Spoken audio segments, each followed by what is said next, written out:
Current affairs in short, the 3rd of July 2020. ICMR plans to launch indigenous COVID-19 vaccine for public use by August 15. The Indian Council of Medical Research, ICMR, is planning to launch the indigenous COVID-19 vaccine for public use by August 15, 2020 after successful completion of all clinical trials. ICMR has partnered with Bharat Biotech International Limited to develop a path-breaking COVID-19 vaccine, Covaxin. The National Regulatory Body for Indian Pharmaceuticals and Medical Devices had recently granted approval to Bharat Biotech India to conduct human clinical trials for Covaxin. The ICMR has asked Bharat Biotech to fast-track the clinical trials and ensure that the subject enrollment is initiated by July 7. This is the first indigenous vaccine being developed in India and one of the top priority projects of the government. The vaccine is being developed from a SARS-CoV-2 strain isolated by ICMR National Institute of Virology, Pune.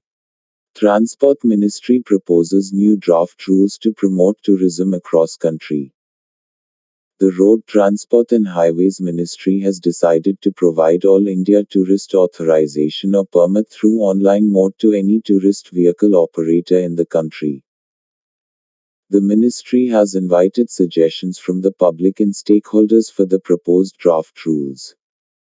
The draft rules, known as All India Tourist Vehicles Authorization and Permit Rules 2020, were published on July 1, 2020. Under the new rules, tourist vehicles permit will be valid for a period of 3 months or its multiples not exceeding 3 years at a time.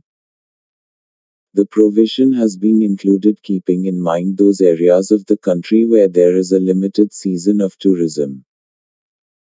The permit shall not be granted to a vehicle after the completion of 12 years from the date of first registration of the vehicle. Further, the rules state that all such authorizations and permits will be issued within 30 days of submission of applications.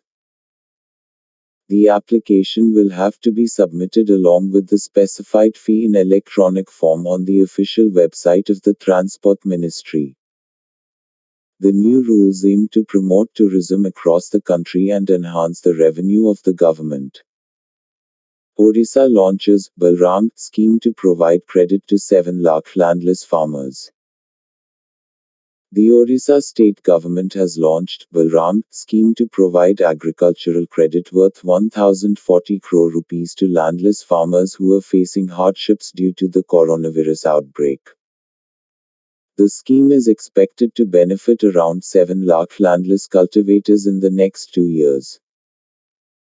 The decision regarding the same was taken during a high-level meeting chaired by Chief Secretary A.K. Tripathi on July 2, 2020.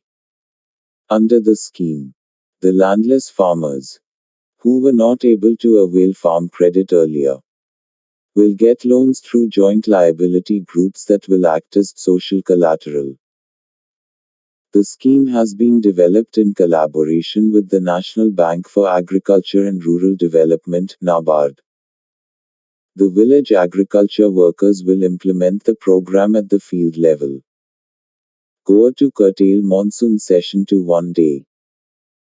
The Goa state government has decided to curtail the upcoming monsoon session of the Goa Legislative Assembly to 1 day instead of 2 weeks as scheduled earlier in the wake of coronavirus pandemic.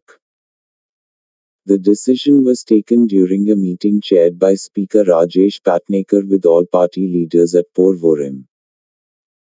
It was unanimously decided by all party leaders to curtail the session to just 1 day to avoid the spread of COVID-19 infection.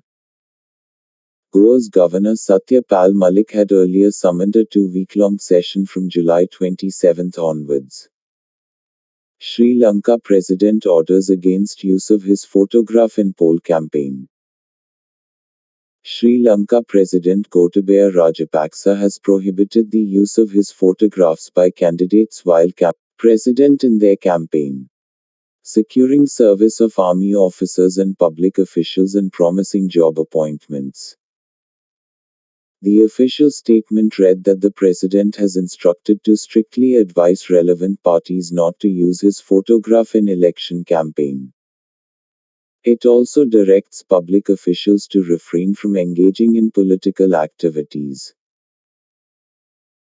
Prime Minister Mahinda Rajapaksa is seeking two-thirds majority in the House to implement its policies and complete the transition after victory of his younger brother Gotabaya Rajapaksa during the Sri Lanka presidential elections in November 2019.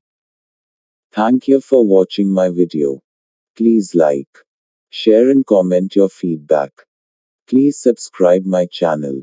Thanks.